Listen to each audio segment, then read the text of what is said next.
Hello again, this is Zach Rosette with Buildbox, and this is part 4 of the Make Your Own Game series.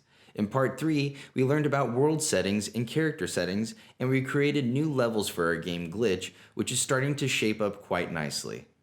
In part 4, we are going to make our game Glitch unique and achieve this by adding in a new gameplay element, and also learn about character components.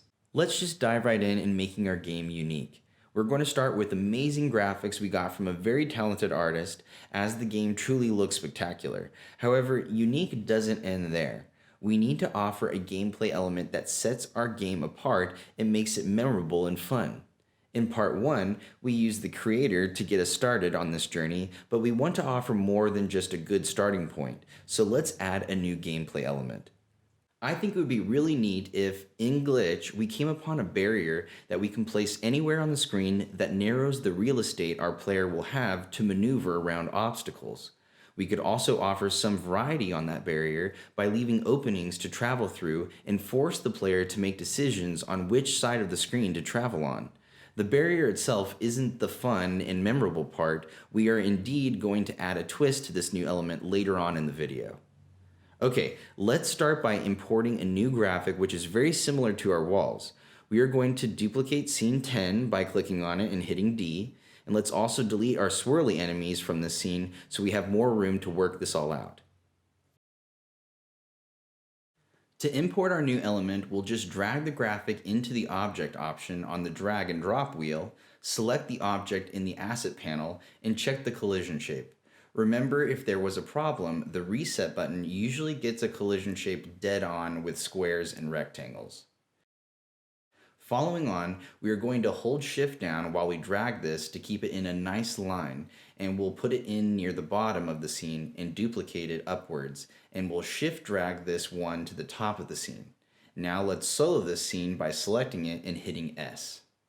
Before we test this, it would be a good time to mention something that I alluded to in part 3, and that is Buildbox having the ability to make our game generate all our scenes in the order they appear at the bottom of the scene editor, or generate them randomly for endless gameplay.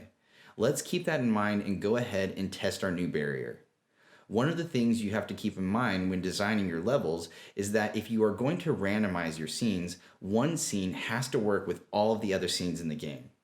What we see here with this small and unplayable gap is an example of why, since it serves no function, it just looks sloppy. And if this mistake kills our player, that will cause issues with player retention.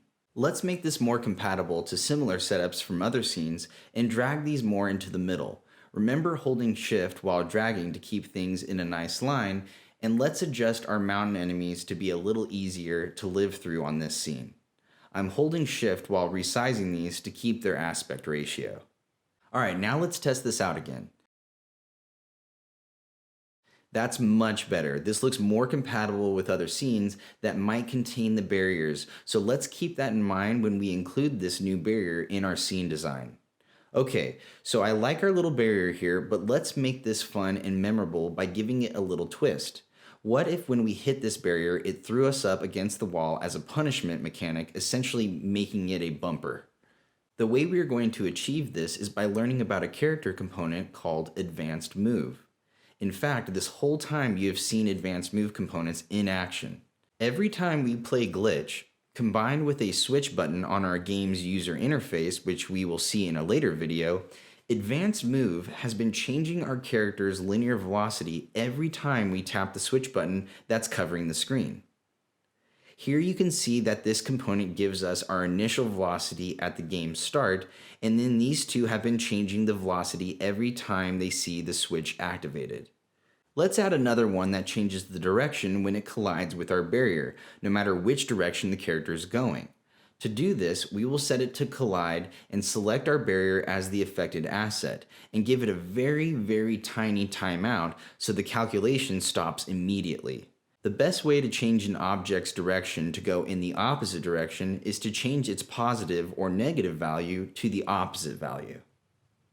Let's set our advanced move to multiply our x-axis velocity by -1 and have no change on the y value.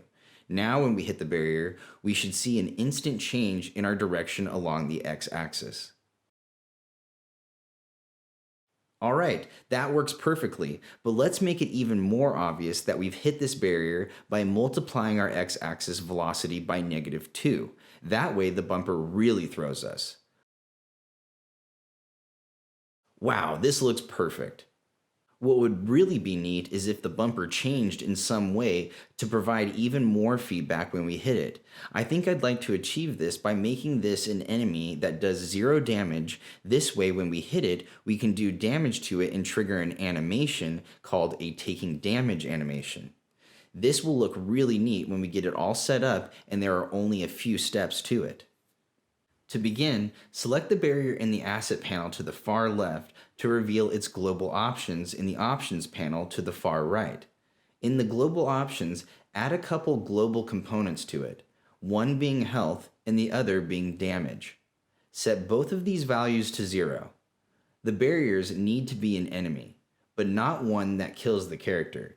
In order for us to hit it and not destroy it, it needs more health than we can do damage. Following on, let's just give it a bunch of health more than it will ever need, and now let's drag a PNG sequence into the taking damage animation square. Alright, now in the scene we need to select these and make them enemies. As you can see, that animation isn't being triggered, and the reason is because we haven't set our character up to do damage to it. Let's select our character in the asset panel to the far left and bring up its global options in the options panel to the far right, and let's add a damage component. Once this is done, let's test it again and see if we trigger the taking damage animation. This is looking pretty cool. The next thing we want to do is take our scene off of solo and see how adding damage to our character affects the rest of the assets in the game. That's interesting. See how when we die on something we also destroy it? That's because now we are doing damage, and by default all enemies have 1 health. So now we just have to give all of our items a bunch of health in the global options and we'll be good. I'm just going to select each one in the asset panel and add a health component to each one. We will give it a bunch of health, like 999 health. Now when we die on things, they live through our damage, but we get to trigger that bumper that does 0 damage to us and triggers that neat animation. We also need to make sure that all of our bumpers get set to enemy to make this trick work. Okay, adding that unique element made a lot of cool progress on our game, giving us even more options to use as we design more scenes. In the next video, we are going to get into actions, lighting effects, and the awesome particle effects, and also adding a logic piece, so come back for that one and I'll see you in part 5.